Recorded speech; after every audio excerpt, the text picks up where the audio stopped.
Come with us to visit the Blue City, Jodhpur, also called the Sun City.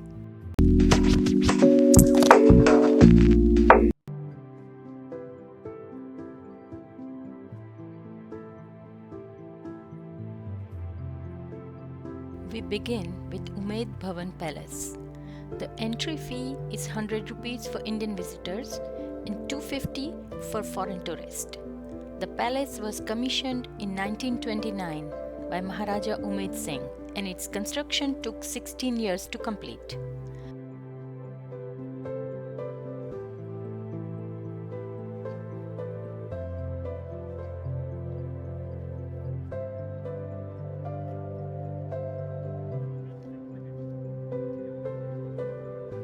Built from sandstone and marble, it is recognized as one of the largest private residences in the world and one of its most spectacular architectural landmarks.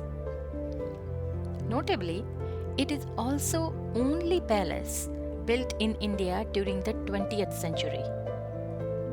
The primary purpose behind constructing this massive palace was to provide employment and relief during a severe famine that struck that region at the time. With 347 rooms, about one-third of the palace remains the private residence of the current royal family and is not open to the public, while the rest houses a museum.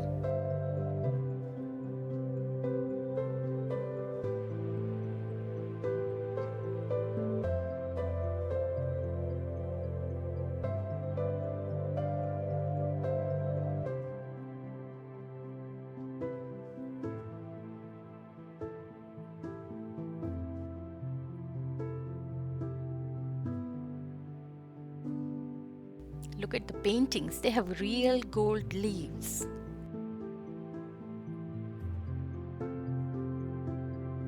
King Umaid Singh was very fond of clocks and he had hundreds of clocks saved.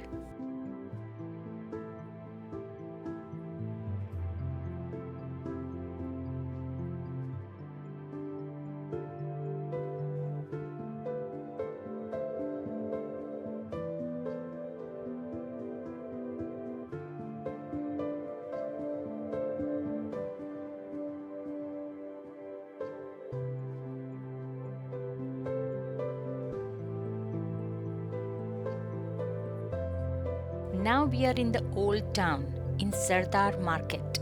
Smack in the middle is Ghantaghar, a clock tower.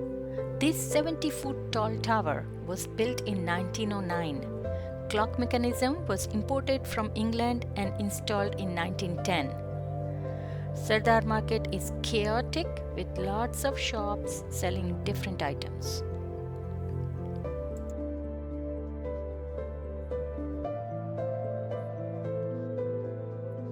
Close to Ghantaghar is a historic stepwell called Maila Bagh Ka Jhalra, which descends about 300 feet to the water level. All the steps converge at a single point at the bottom. The stepwell has been restored and transformed into a cultural hub, hosting events such as concerts and festivals, and is now home to India's first floating musical concert. Every evening at 7:30 p.m., a drone show lights up the night sky. Now we are at Mehrangarh Fort.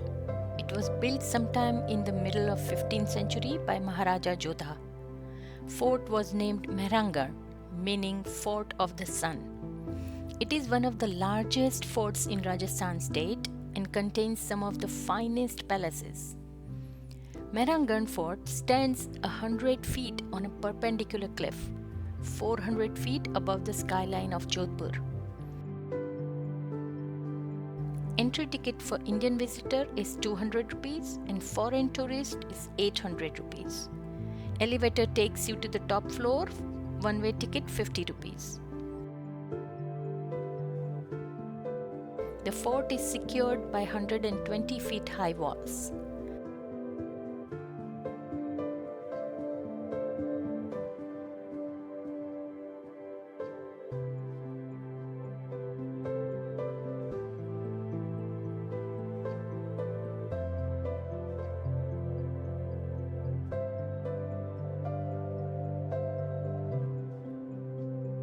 Museum consists of 7 period rooms and 6 galleries. The collection varies from paintings and textiles, armors, decorative arts, and publications.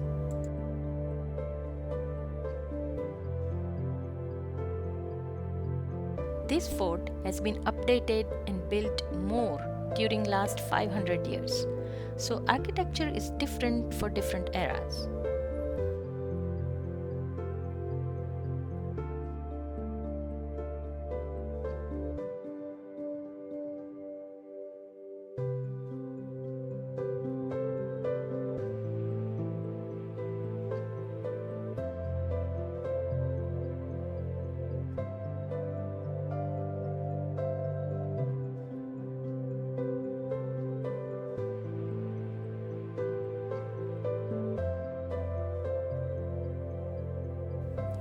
These are all different types of palanquins where kings and queens used to ride in. Covered palanquins are for queens.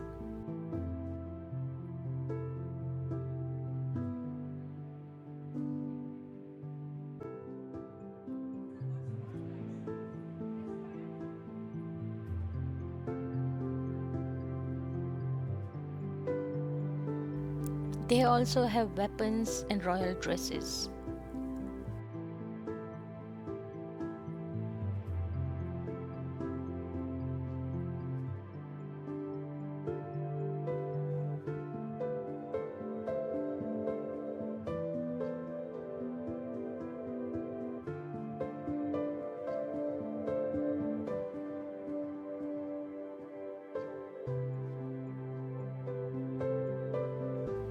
Also, they have marwar paintings and miniature paintings with exquisite details.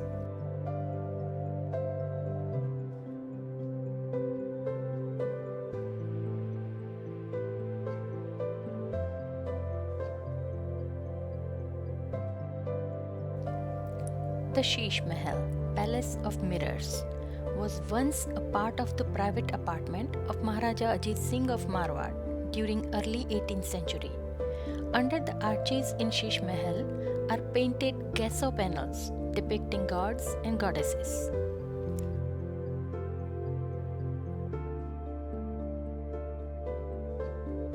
The wooden ceiling and the European glass chandelier suspended on it are later additions and were added in the 19th century. The original 18th century ceiling is displayed on the floor.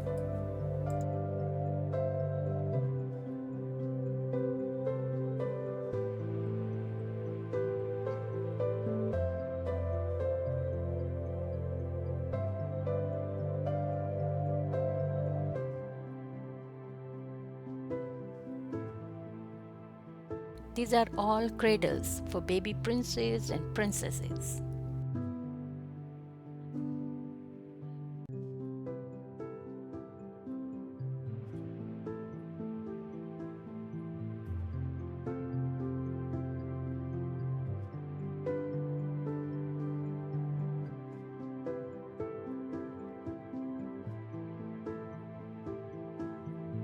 This is Moti Mahal, when lamps are lighted in the small niche in the wall. With glass on the wall and mirrors on the ceilings, it looks like they are pearls, hence the name.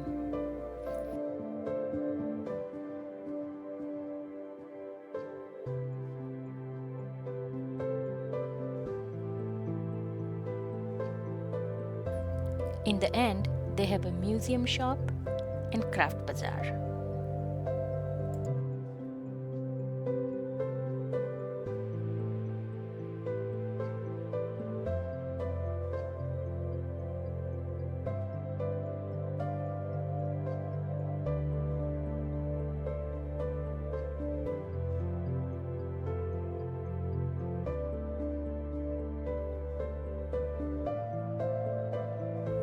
Now we are in the old city, where many of the houses are painted blue. And that's why Jodhpur is called the Blue City. Several stories explain this tradition. One popular belief is that in the 16th century, the Brahmin community began adding indigo to limestone paint to color their homes blue, as a way to distinguish themselves from other castes. There are also practical reasons. The blue color is said to keep homes cooler during the intense summer heat and help repel insects. Additionally, blue is believed to attract prosperity, health, and wealth. Thank you for visiting Blue City with us. We'll see you next time. Until then, goodbye.